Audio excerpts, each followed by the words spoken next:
Boa tarde a todos e a todas. Sejam muito bem-vindos ao segundo episódio dos Diálogos Rio, Óleo e Gás, uma iniciativa do IBP, Instituto Brasileiro de Petróleo e Gás, nessa edição em parceria com a IHS Markit. Eu sou Clarissa Lins, presidente do IBP, e tenho o privilégio hoje de receber o ministro de Minas e Energia, almirante Bento Albuquerque, bem como o Senior Vice President Global Energy da IHS Markit, Dr. Carlos Pascual. Gostaria de agradecer muito a presença de todos que nos seguem hoje na plataforma Zoom, mas também pelo YouTube, e avisá-los que a nossa dinâmica será ligeiramente diferente. Falarei em português com o nosso ministro e em inglês com o Carlos Pascual. Então, espero que essa dinâmica funcione a contento e tentarei falar um pouco mais lentamente para que o Carlos Pascual possa nos seguir de uma maneira muito positiva. Eu gostaria também de abordar um pouco o motivo do nosso tema de hoje, que versa sobre a geopolítica da crise, mas também os impactos da pandemia na indústria de óleo e gás no contexto brasileiro. Não se esqueçam de enviar as perguntas pelo Q&A da plataforma Zoom, de modo a enriquecer esse nosso debate que eu tenho o privilégio de mediar.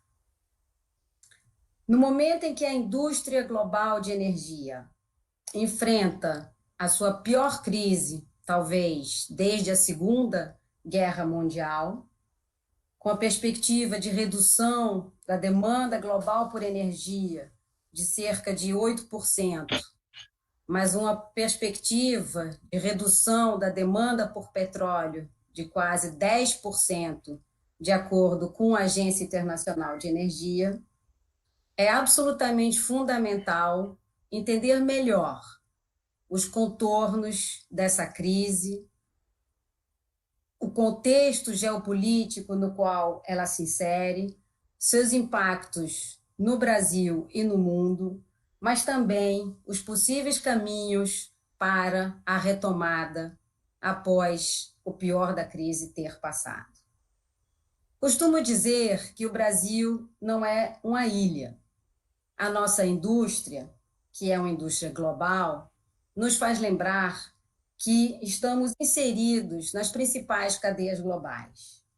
Tanto assim que as exportações de óleo cru ocuparam, no primeiro trimestre desse ano, a primeira posição na pauta de exportações brasileiras.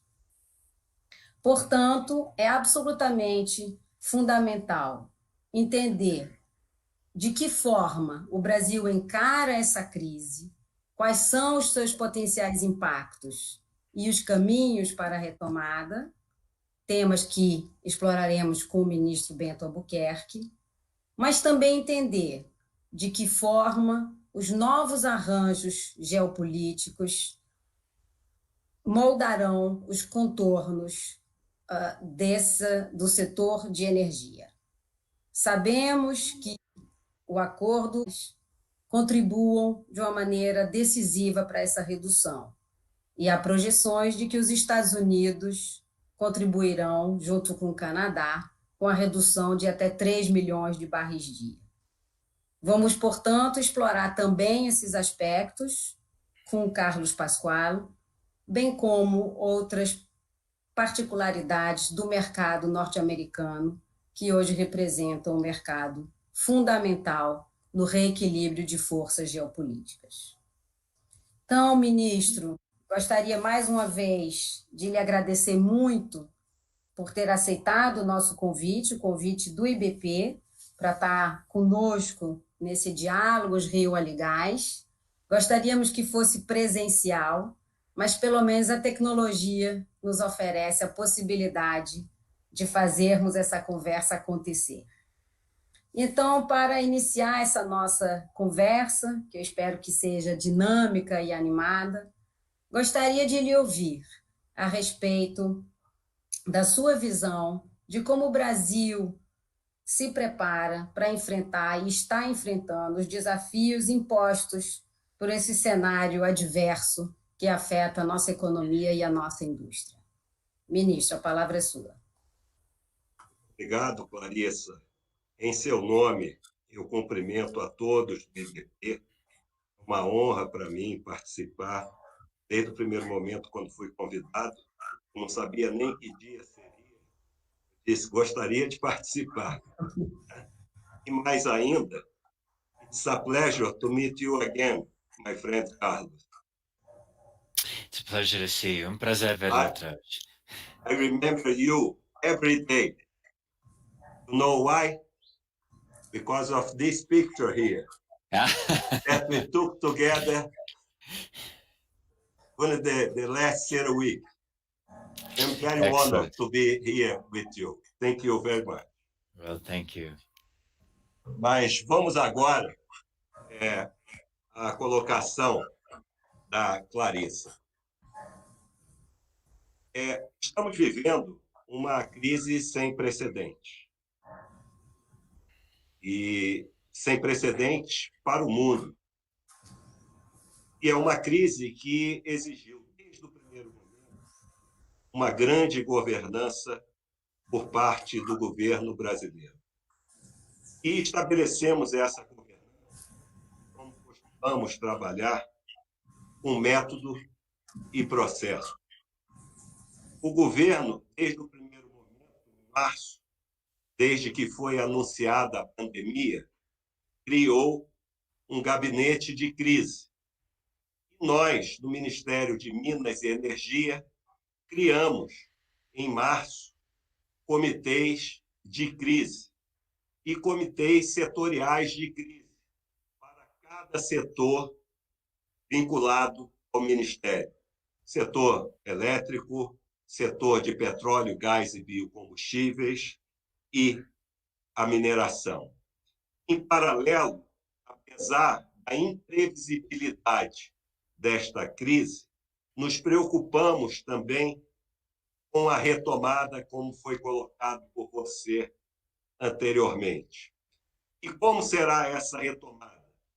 Não sabemos ainda quando ela ocorrerá, mas sabemos também que nós temos instrumentos de planejamento, nós temos os nossos planos decenal de energia e o Plano Nacional de Energia de 30 anos.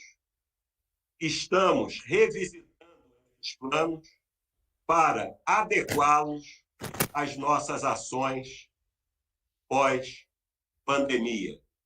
Então, é dessa forma que o Brasil está se preparando no setor de energia e de mineração para enfrentar a crise e para a retomada após a crise.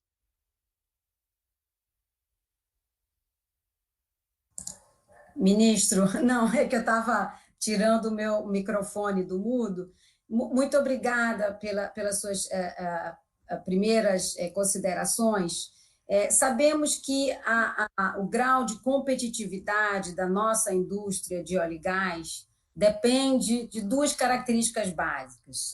A riqueza, né, do nosso, digamos assim, subsolo geológico e um ambiente de negócios propícios a atrair investimentos. Na sua visão, qual é a importância desse ambiente institucional regulatório sólido e previsível no país para poder garantir que possamos sair dessa crise de uma maneira mais célere? Muito obrigado, Clarissa. Desde que assumimos, e isso é uma postura do governo, do presidente Bolsonaro, no que diz respeito à infraestrutura, é que nós temos determinados pilares. E isso nós colocamos desde que iniciamos esse governo. Quais são os pilares? Um é a governança. Outro é a segurança jurídica e regulatória. A terceira respeito aos contratos. E a quarta, a previsibilidade. Isso é fundamental para que o país tenha um ambiente de negócios atrativo e que possa atrair investimento. Isso não quer dizer que nós não possamos aperfeiçoar esse ambiente de negócio. E isso é uma outra oportunidade que a crise está nos trazendo para que a gente realize, para que nós possamos realizar esse aperfeiçoamento. Então, é dessa forma que nós já víamos trabalhando, estamos trabalhando agora, estamos trabalhando de forma com todos os agentes setoriais e os órgãos vinculados ao Ministério, agência reguladora, agentes setoriais, para que nós possamos, adotar as medidas necessárias e, dois, estarmos preparados para a melhoria do ambiente de negócio. E nós temos um belo exemplo, que foi o ano de 2019, principalmente no setor de energia, e particularmente no setor de petróleo, gás e biocombustível. Ministro, vou me permitir fazer uma terceira pergunta antes de passar, de trazer o Carlos Pascual para a nossa conversa. E o senhor falou que a gente teve, enfim, um ano excepcional em 2019, né, na indústria de petróleo, gás e biocombustível. Qual é a importância, na sua visão, desse setor para o Brasil? E como podemos, de fato, como devemos priorizar as ações necessárias nessa indústria para que ela contribua de maneira decisiva para a recuperação econômica do nosso país? É fundamental, primeiro, a nível de governo, que nós tenhamos uma coordenação. Eu diria que devemos buscar a perfeição na coordenação entre todos os ministérios. Isso é fundamental. Que só dessa forma nós vamos, que é o que mais interessa durante a crise, e principalmente após a crise, manter a segurança energética, a sustentabilidade da mineração, a geração de empregos e renda, fundamental para que a gente possa retomar. E outro, que eu já falei ainda há pouco, é a atração de investimentos. Como nós estamos realizando isso? Primeiro, mantendo as nossas ações prioritárias de aumentar a nossa produção de petróleo, particularmente em terra. Nós temos programas para isso. Nós estamos trabalhando e algumas ações já foram tomadas para a abertura do mercado e ele vai se tornar mais competitivo e vai ser fundamental para a nossa reindustrialização, bem como para a nossa matriz energética. E, por fim, a expansão da produção de biocombustíveis. Esse ano estamos tendo a maior safra de cana-de-açúcar que o país já teve, com a maior produção de etanol, e nós temos que preservar isso, que eu considero um patrimônio do nosso país, a componente do biocombustível na nossa matriz energética. Ministro, muito obrigado por essas considerações iniciais. Eu vou agora, então, passar para o inglês. Carlos, thank you very much for being with us this afternoon and having this very fruitful conversation together with our dear Minister, Bento Albuquerque. So it's a true pleasure to partner with IHS Markit to have this Real Oil and Gas Dialogue second edition.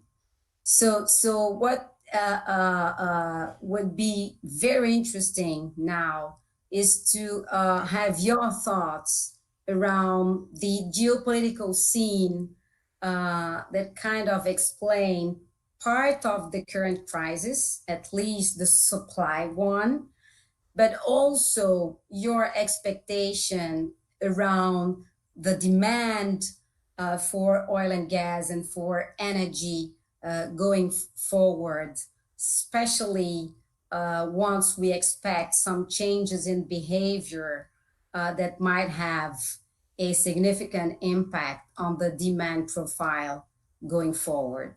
So please, Carlos, the floor is yours, and thank you.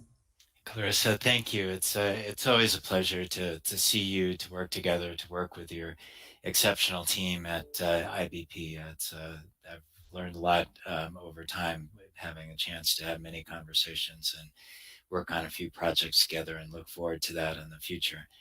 And Minister Albuquerque, what a pleasure to see you again. And unfortunately, we had to cancel SEER Week this year. But we're ready next year, and we're excited to see you there. I remember very well our exchanges, and I look forward to having them again. I'm going to share a few slides, and let's see if I can...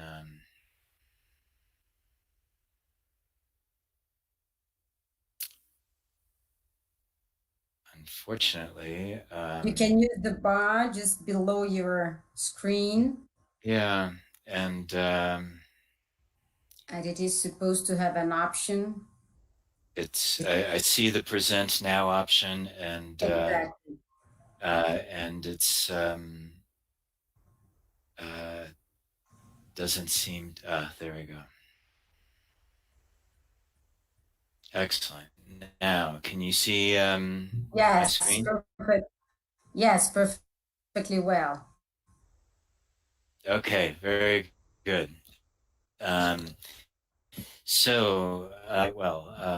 We're navigating in uncharted territory, and we're trying to understand how to move forward. And as you indicated, we have the issue of the pandemic. We've had the impact that it's had on economic growth. We've had the issue of the oil price war, and somehow we need to work through all of this and understand what the future is.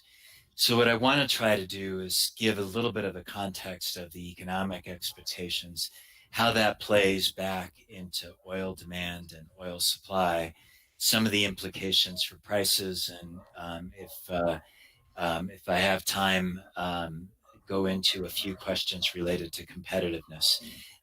But let's see, because what we want to do is get into the dialogue. Let me start out with economic growth. One of the stunning things that this pandemic has done, it's obviously touched every single country in the world. We're now in the range of about 5 million cases, 325,000 deaths, and the impact that it's had on every single economy has been devastating. You can see here that we're projecting a contraction of 5.5% of GDP globally, 7.3% in the United States, and Brazil about 7.1%. We're constantly revising these estimates because of the complexity of understanding the interrelationship of the disease, the economics, and consumer behavior, personal behavior, and we'll continue to revise them again. As we've been working through these issues, what we've also tried to do is monitor individual sectors, and this reflects our Purchasers Managers Index that we keep at IHS Markit, and this is for February and March. 50 is neutral, below 50 is a contraction, above 50 is an expansion, and you can see the devastating impact that this has had in February and March in virtually every sector of the economy. And it just shows the pain that we're going through as we're trying to maintain jobs in service sectors, manufacturing, tourism, and transport. What's also a challenge is to understand the nature of how this recovery will occur. And what we can see here is the decline that we've gone through, an expectation of recovery. But here's one of the question marks. will we enter a period of reinfection that will take us downward again? And then complicating things further, if all of the fiscal and monetary stimulus that's been applied is here, then what happens if we have this kind of experience? Does it take longer, and what does recovery look like? So that's another critical piece that we're trying to understand if we move forward. So let's then bring this back to the oil markets. And I'll divide this up into 3 phases. And the first phase is really this process of contraction, of the explosion of the oil market. And what we can begin to see is what happened in the first quarter of the year, where we lost 7.6 million barrels a day in demand in the first quarter. And then, wow, boom, the market just collapsed and we lost 22 million barrels a day by the second quarter.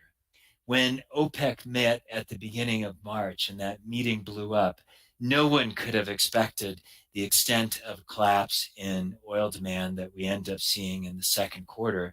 But what happened? Well, when the OPEC meeting blew up, there was a decision of the Middle East countries to actually increase production, and they increased their exports by about almost 7 million barrels a day between March and April. So imagine that, oil demand going down 22 million barrels, an increase in export of 7 million barrels a day, a crisis in the marketplace that suddenly takes us and grips us in phase 1 of this process. It brought us to phase 2. Something had to be done. And eventually the something was the relationship between Donald Trump, the Crown Prince Mohammed bin Salman of Saudi Arabia, and President Putin.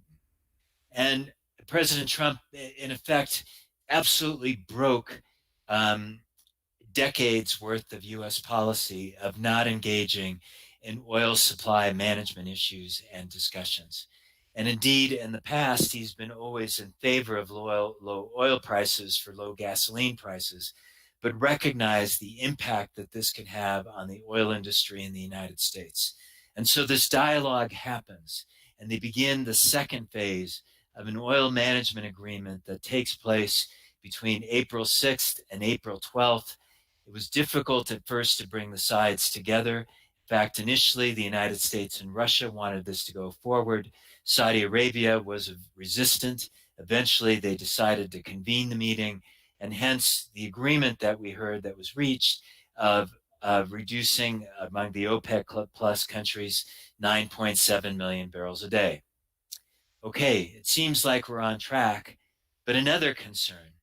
If we look on the right-hand side of the page, this is the total amount of surplus that would be accumulated by the end of June of this year if there were no cuts in production. About 2.2, 2.3 billion barrels of oil. So what's the problem? Well, we did an analysis of the total available storage globally, and we came up with a total of about 1.3 million barrels, 1.3 billion barrels of available storage capability. To stay within that, we calculated that you needed to cut about 17 million barrels a day of oil. Wow, that's a problem. We only had commitments to 9.7. We went back and reevaluated, and we found that this may be potentially lower. But what the analysis of the market and storage was telling us was that we didn't have enough storage to take care of the oil. And if demand is collapsed, then what happens?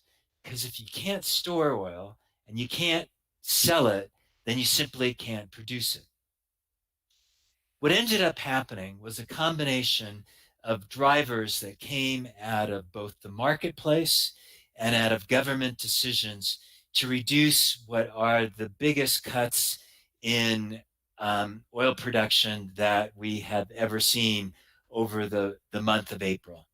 Some of these were economic, and the biggest ones were out of the United States and Canada, about 1.8 million barrels a day out of the United States, another 900,000 barrels a day out of Canada, a significant amount out of the Gulf 5 countries, 2.5 million barrels a day, the largest share of that coming from Saudi Arabia.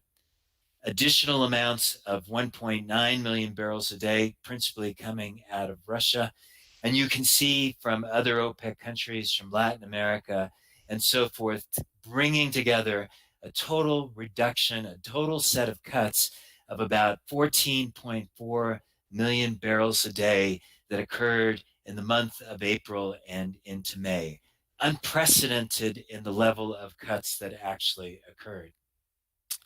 So let's look at what that might actually mean when we then link that up with supply and demand. The green curve that I'm showing you here is our base case demand scenario, and it moves us in this direction. And you can see that the intent of it is that demand begins to exceed supply, the red dotted line. And as long as demand is above supply, we can look over here on the other side of the page, and we can see the situation. At the beginning of, in the second quarter, we were looking at potentially having to cut somewhere close to 17 million barrels a day. We move into the second quarter, and we see these increases in demand, into the third quarter. If we see these increases in demand over supply, we see that the reductions in supply that need to be achieved become reduced. They're more or less consistent with what the OPEC plus countries had promised. If that isn't the case, if we look at a situation where we're looking more at a W curve, we have a reinfection rate, and then we have to recover again, then we find ourselves into a much more complicated situation. And in the fourth quarter, we need production cuts again. So these are the issues that we're trying to understand, how to bring all of these pieces together. So if that is the second phase, the phase of negotiating the production cuts, the market driving these cuts, seeing cuts of about 14.4 million barrels a day, potentially we may be entering into the third phase now of recovery. The cuts have begun. We see here in China, this side are passenger car sales in China, and we're looking now at passenger car sales getting to about 85% of what they normally would have been. And then if we look at Chinese daily traffic, the green line represents what we're seeing in 2020, and potentially we're seeing an increase in traffic even over what we saw last year. So China is starting to give us signs that we're getting a recovery economically. In the United States, we see that from the very bottom of the market in the United States, where we lost about 50% of gasoline sales, we start to see a recovery in the marketplace. Relative to a year ago, it's still a loss of 37%, but a significant recovery from where we were just a few weeks ago. So the reopenings of the economy, parts of the United States, are starting to create a sense that there can be some degree of new economic activity, a concern about the public using public transport and beginning to drive again, suggesting an increase of gasoline demand. When we translate that back into a scenario, we look at the blue line, which is now the base case in which we've improved or increased over just the last few weeks. We see a recovery that we expect to occur in price as demand starts exceeding supply, and then a price recovery over 2020 that would bring us to an average of about $36 a barrel for Brent in 2020 and $47 a barrel in 2021. And WTI would be just a little bit below that. If we don't see the same degree of demand recovery, then we potentially see the red line below us. And if we see some form of reinfection, we can then see potentially prices then bottoming out even further before we see another recovery later into 2021. These are the scenarios that we're working with right now. I want to say a word about WTI. Exactly a month ago, we saw the price of WTI decrease to negative $37 a barrel. Why? In this futures contract, the requirement it is that if you're holding a future contract for May, it has to be turned in physically in Cushing in Oklahoma, but most of those stocks were actually either full or contracted for already. And so if you couldn't sell the oil, if it wasn't possible to store it, you had to pay somebody to take it away. And it took us to this extraordinary situation of a negative oil price.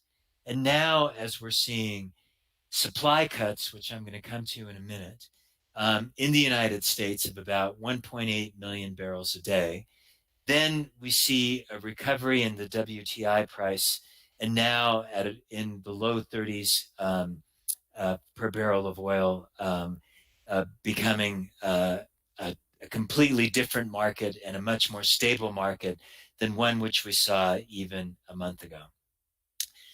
There are a couple of other things I just wanted to say.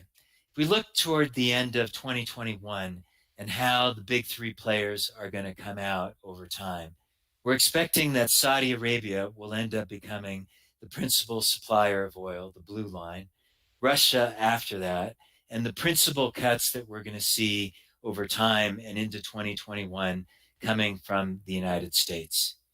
There are a number of things that are, I think, interesting to get into regarding whether there are going to be future bid rounds, what it's going to take to be competitive in those bid rounds, and the important steps that Brazil can take in that process. I'll just say one more thing. What we've seen in the past is that when government takes have been very high, the internal rates of return, i.e. the competitiveness of projects, has been low. When the government takes have been much lower, the rate of return is much more attractive. And we can see in Guyana, where the government take was relatively low, a very attractive internal rate of return that you're seeing, and a great deal of attractiveness to investors. So that's another issue that we might want to get into. But I'd like to stop there because I really want to come back into the discussion. Let me stop sharing, and hopefully we can get back into a direct discussion together again. Thank you so much, Carlos, for this very thoughtful piece in 10 minutes time. It's a challenge to really share with us, I would say, the best of your geopolitical analysis and also what to expect. So, and I'm going to benefit from the last slide that you have shown with regard to global competitiveness, to turn into Portuguese and to come back to Minister Bento. Ministro, vou aproveitar o último slide. Na verdade, eu queria os últimos 2 slides, ele passou muito rápido naquele slide que compara, né, o break-even price dos vários perfis, né, de óleo e de regiões produtoras, mas aproveitar o último slide dele, onde ele, exatamente, esses dois que eu acho que ilustram 2 aspectos cruciais para o Brasil, né? O primeiro é que o Brasil não está sozinho nessa busca por atrair investimento direto estrangeiro para a indústria de óleo e gás, né? Competimos com cerca de 50 outras oportunidades que são ofertadas aí ao redor do mundo. E como o Carlos Pascual colocou, quanto maior o government take, aparentemente menor a taxa interna de retorno, melhor a atratividade para o investidor, para a empresa operadora.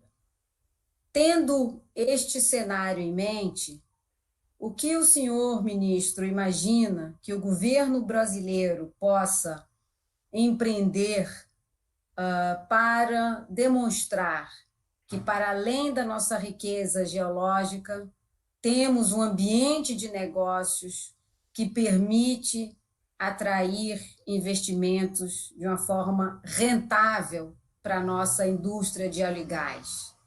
E aí, talvez, fazendo a pergunta direta, tão cara ao IBP, é possível pensarmos na volta do regime único de concessão, que nos colocaria numa posição diferenciada para poder competir com esses outros locais que atraem também capital para investimento?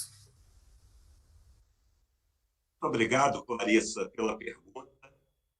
Eu já pedi uma cópia da apresentação do Carlos para eu poder estudar melhor um pouco.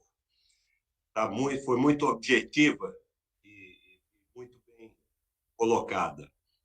Mas eu acredito que para o Brasil é uma grande oportunidade também para nós trabalharmos melhor essa questão dos regimes de exploração.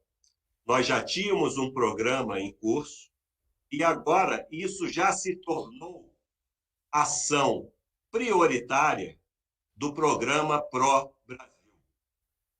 Já iniciamos conversas com o Congresso Nacional e nós buscamos, sim, temos um regime único de exploração.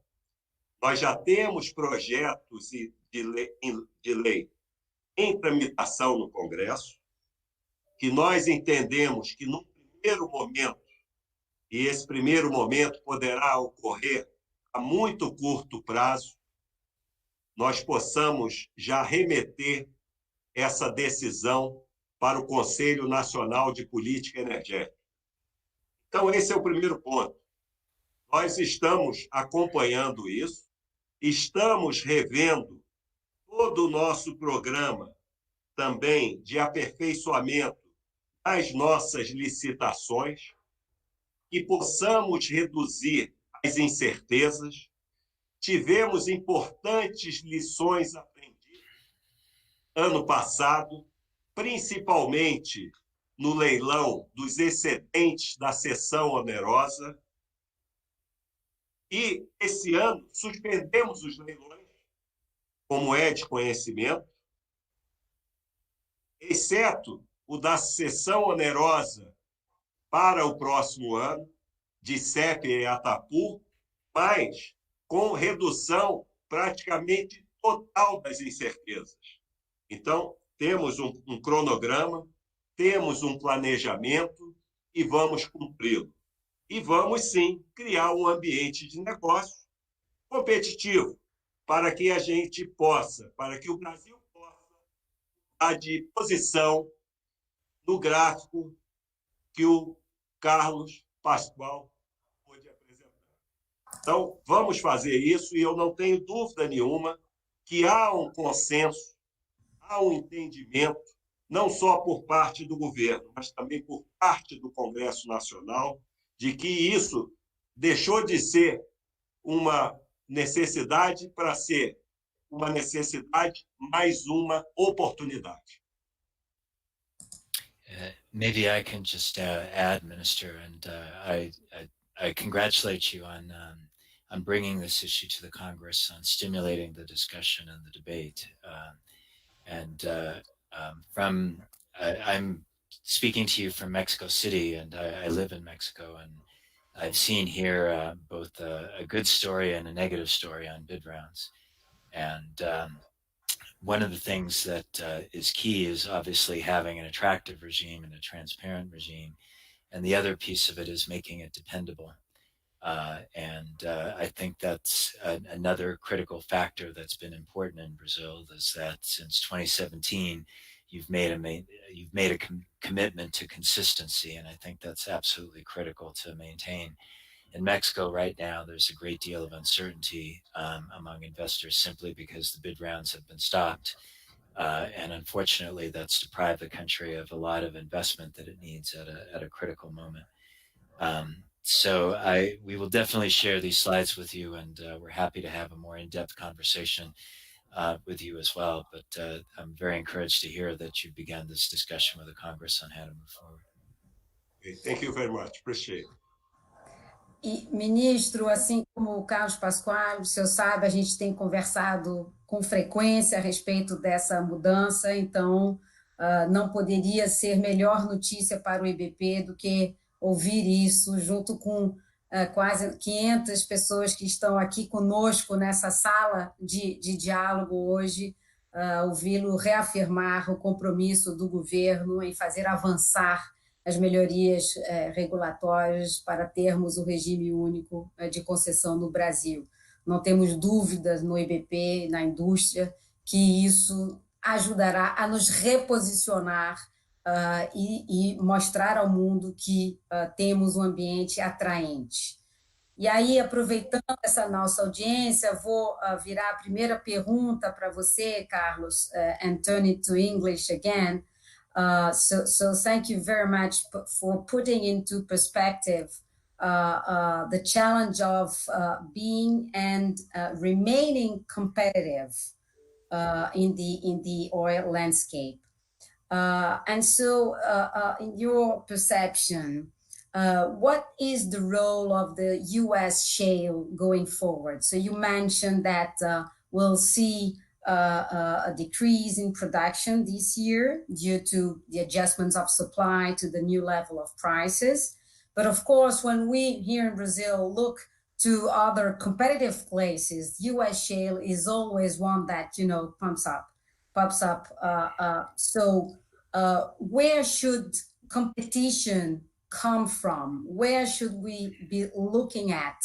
And how do you imagine U.S. shale will survive under this lower price scenario?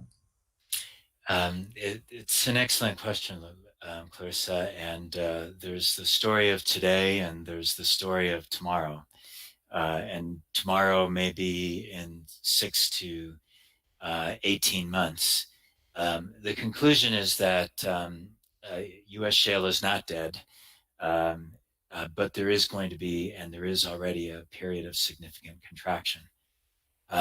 Because of this combination of no place to store and the collapse in prices, many U.S. shale producers simply decided that the best place to store their oil is actually to keep it in the ground and to leave it there until you begin to get a price recovery. And so what we saw in the period of April until now in May is this extraordinary curtailment of production of 1.8 million barrels a day from the U.S. shale sector. Originally, we were expecting a total reduction of maybe 2.9 million barrels a day in the United States. But a big part of that was going to be spread out over the rest of the year. It was really accelerated. And that acceleration has taken some pressure off of the storage situation and is allowing some oil now to come back into the system. And as demand is starting to pick up, demand is starting to increase above supply. And in the third quarter and the fourth quarter, we're going to see minor deficits. All right. So one of the big questions is going to be, as we see those increases in prices, are some of the producers going to come back and re-enter into the market again when price gets into the range of $35, $40 a barrel? And that's something we don't know yet, but that is a possibility. So here's one other thing on this. In 2015, when we had the oil price collapse, one of the things that brought the shale sector back was $50 billion from Wall Street. Huge influx of capital. That's not happening today. Wall Street is basically stayed away, and companies have to live from cash flow. And there may be about 15 companies that are in a strong position to do that. and there are a lot that aren't. So you've seen CapEx reductions, operating expense reductions on the part of most companies because they need to generate cash.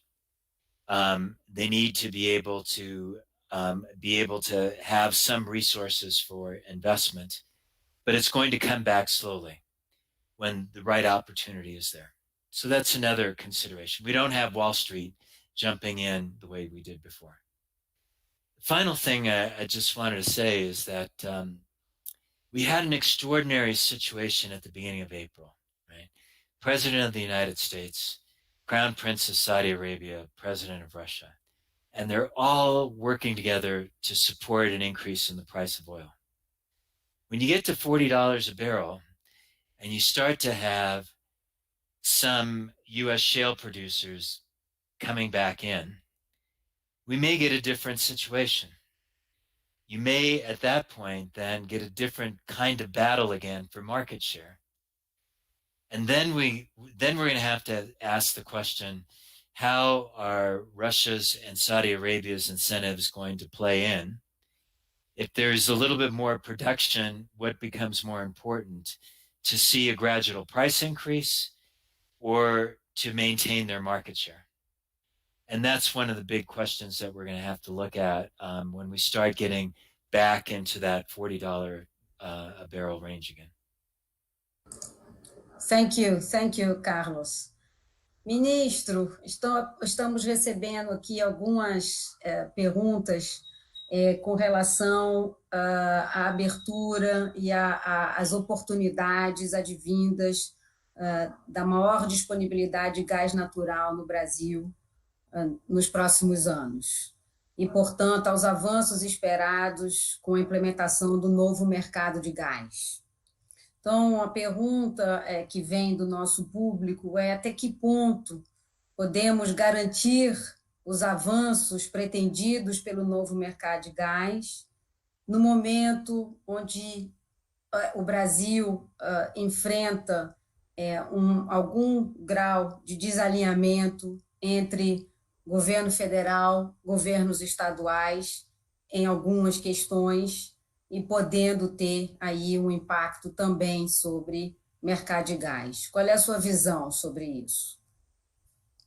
A minha visão é muito otimista nessa relação com os estados.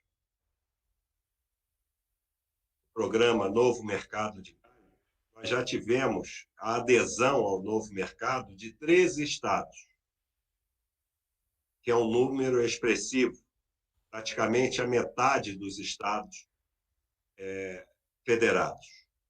5 desses estados já implementaram ações efetivas, ajustando o seu marco e abrindo o seu mercado. E isso tudo com uma relação muito próxima e muito coordenada com o governo federal. Toda semana tratamos dele. E fundamental para isso é a aprovação do projeto de lei. Trabalhamos ano passado no Congresso Nacional e que é fundamental para a implementação desse mercado e para a abertura do mercado. Nesse aspecto, eu tenho outras boas notícias. Primeiro, que esse projeto de lei ele está no nosso programa Pro Brasil. E nós temos expectativa, estamos trabalhando com lideranças do Congresso Nacional para que esse projeto de lei possa ser aprovado ainda no primeiro semestre. Tanto na Câmara dos Deputados quanto no Senado Federal, porque, como sabemos também, não vai haver recesso parlamentar e isso vai permitir que nós tenhamos essa oportunidade que está sendo muito bem construída, muito bem conduzida. E temos também, para motivar que isso venha a ocorrer, nós tivemos a redução do gás natural no Brasil de cerca de 30%. A Petrobras, que é o agente dominante, já está realizando novos contratos com um custo 30% menor do que era em 2019. Ou seja, é uma oportunidade durante a crise conjuntural, mas que está sendo importante para nós motivarmos a implementação do novo mercado de gás.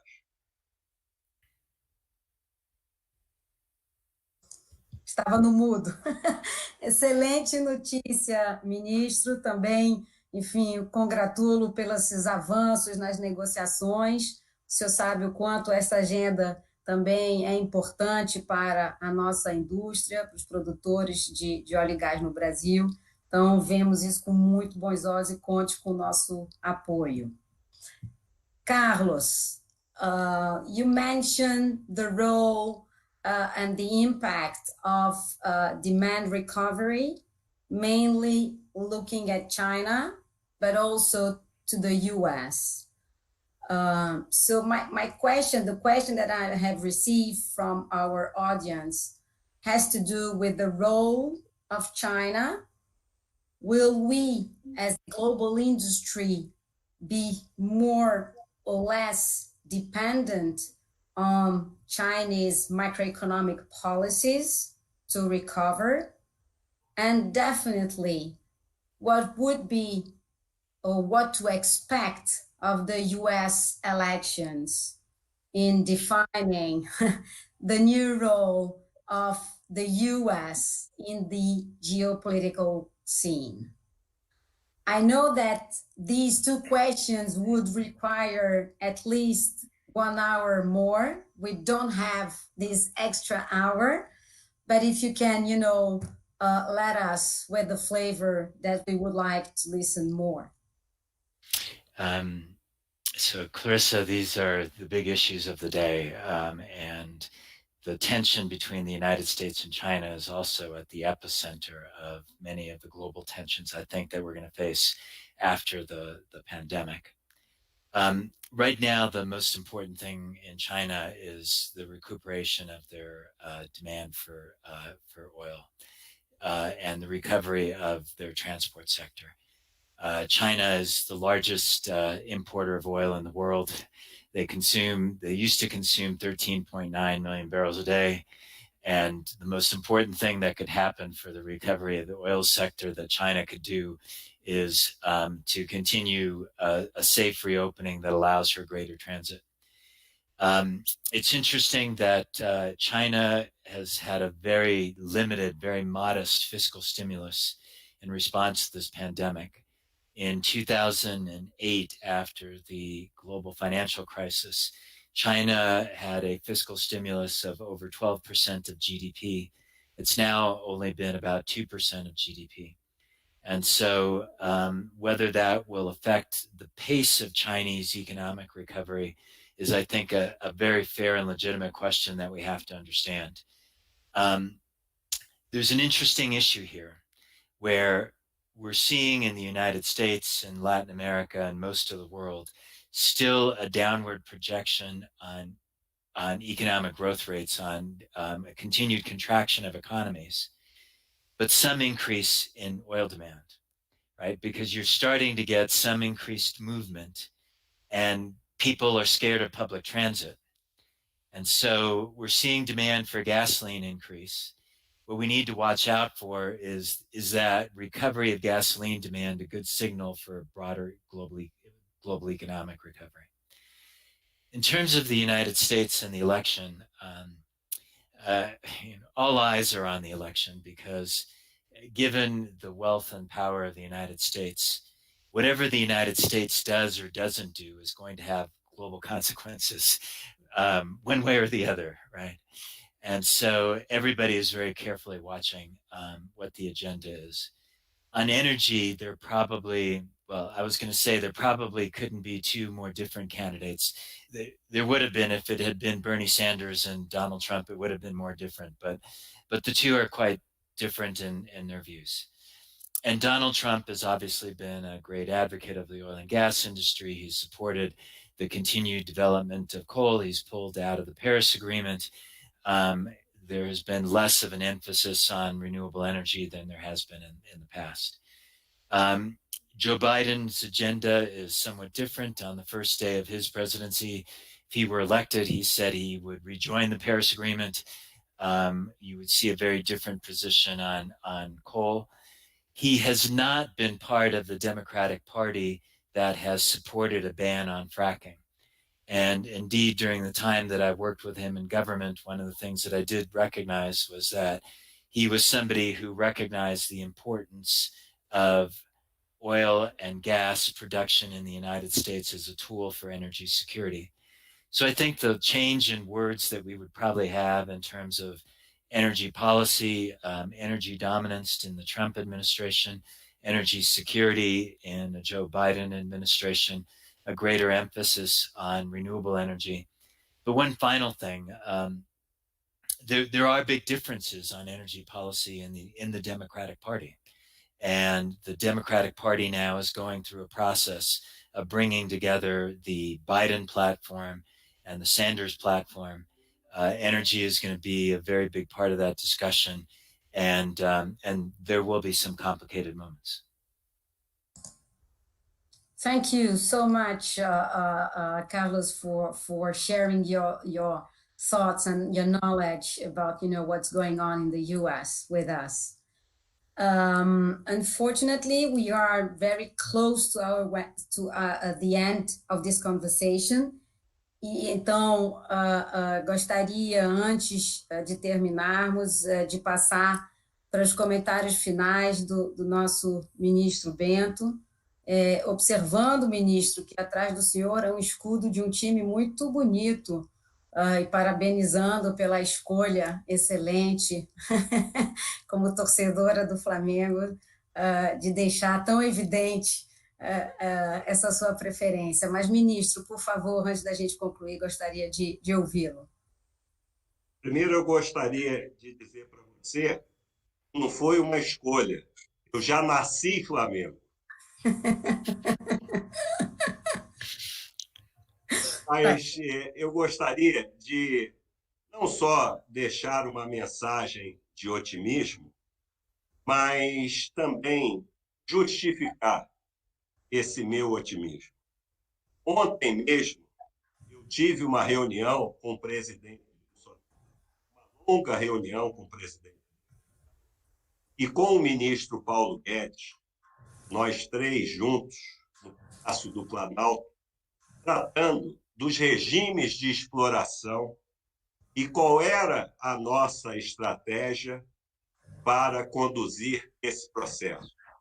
Então, o presidente Bolsonaro está consciente, motivado e tem a certeza da importância disso para o nosso país. O nosso país ele tem algumas oportunidades. E nós vimos aí a redução de produção de petróleo. Por outro lado, a Petrobras aumentou as suas exportações, bateu o recorde de exportações de óleo cru no mês passado, em abril, tendo em vista a qualidade do nosso petróleo, tem baixo teor de enxofre. Então, eu apenas estou citando uma das vantagens competitivas que o Brasil tem. O nosso mercado, por sermos um país em desenvolvimento, ainda com uma infraestrutura muito insuficiente, nós temos oportunidades e vamos manter essas oportunidades e criar um ambiente de negócios melhor para os investimentos. Nós não podemos perder as pequenas e médias empresas no mercado de petróleo e gás, principalmente no ano de 2019, no ano passado. Isso é uma preocupação nossa de preservarmos essas empresas. É fundamental para a nossa exploração de petróleo em terra e também levando em consideração o desinvestimento que a Petrobras está realizando. Então, temos espaço para todos, para as grandes, as majors, para os pequenos e médios. E eu tenho certeza que nós vamos sair desse período com um ambiente de negócios melhor para investimentos. And the last but not least, say again that it was a pleasure to meet you again in this event, and I hope to see you soon in Brazil, in Houston, or anywhere else. Thank you. Ministro, muito obrigada. Esse seu tom de otimismo muito nos anima para continuarmos o nosso engajamento com o senhor, com o governo, poder executivo, poder legislativo. Essas agendas são fundamentais para o Brasil e para a nossa indústria. Carlos, thank you so much for attending this dialogue and for sharing your very thoughtful analysis with a Brazilian audience. And as the minister said, it was a true pleasure, and I really hope to see you again soon, either in person or virtually. Com isso, peço desculpas, estamos ligeiramente atrasados para o nosso término. Gostaria de agradecer os 500 viewers desse nosso diálogo, enfim, vocês que participaram, nos enviaram perguntas, não foi possível, como sempre, responder a todas, mas não deixem de nos seguir, as redes sociais do IBP, em breve compartilharão o tema do nosso terceiro diálogo, e este diálogo ficará disponível no YouTube para quem não pôde assistir ou para quem gostaria de revê-los. Agradeço muito a presença de vocês, de novo, e a franqueza com que abordaram todos os temas aqui para enriquecer essa nossa conversa. Muito obrigada, se cuidem, stay safe. Muito obrigada. Tchau, tchau. Obrigado. Tchau.